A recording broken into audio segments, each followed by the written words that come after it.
The Plotter's Mile, Chapter 9.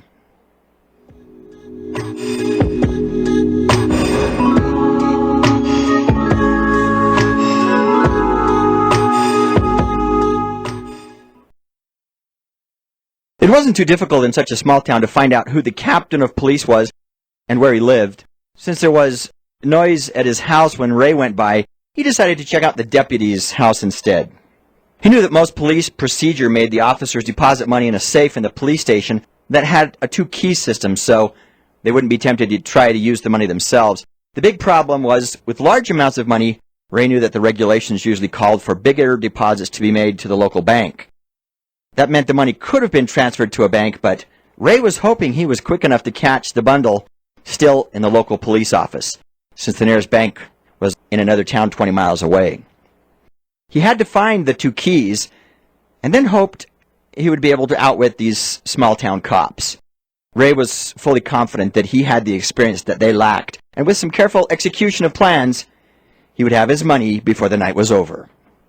As Ray approached the house where Larry, Greg's deputy, lived, he noticed there was little activity on the street, which could be good unless there was a nosy neighbor waiting around. Since most of the lights were out this late at night, his only problem would be if the deputy was at home. But there was no car in the driveway or parked in the carport, so Ray went around to the back to find a way in. John Graham couldn't sleep. He thought he would be able to deal with this money thing better than this.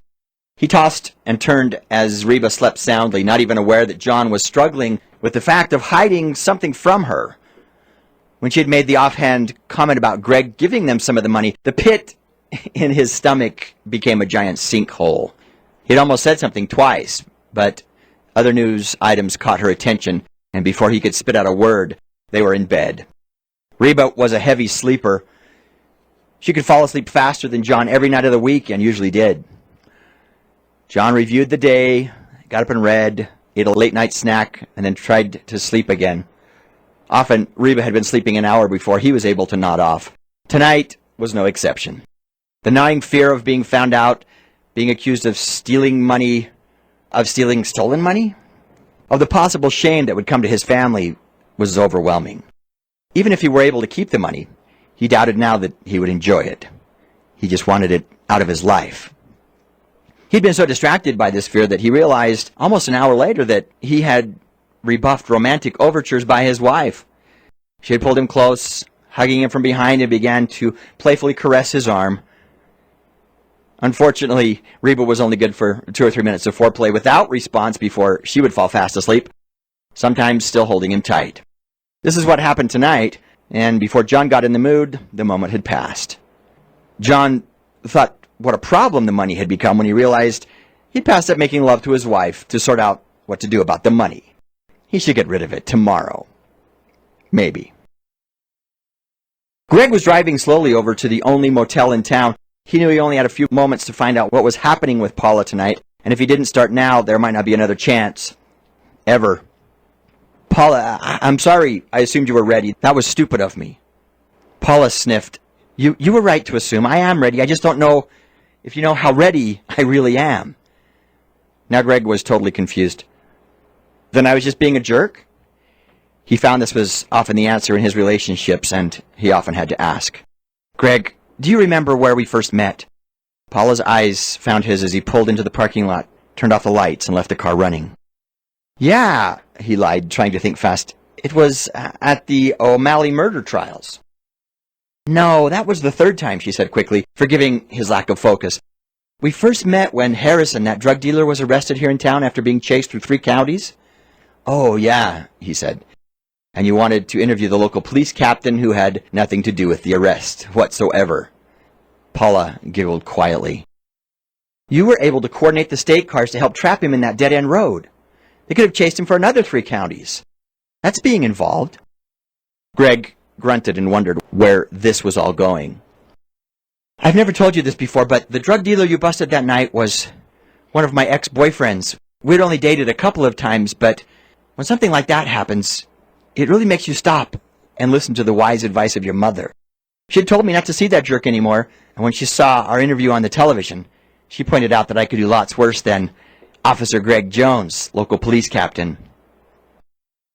Is that why you've been making excuses to cover the southern part of the state more lately? Well, I didn't plan it this way, but a year later, after another stupid relationship, my mother's words began to make more sense, Paula sighed. That's when I set my sights on you, and why I find an excuse to call every other week, to visit as often as I have. I've learned to be patient. Just because I'm so dense, Greg lamented. It's not just you, Greg, she explained, and pulled him closer to give him a good long kiss.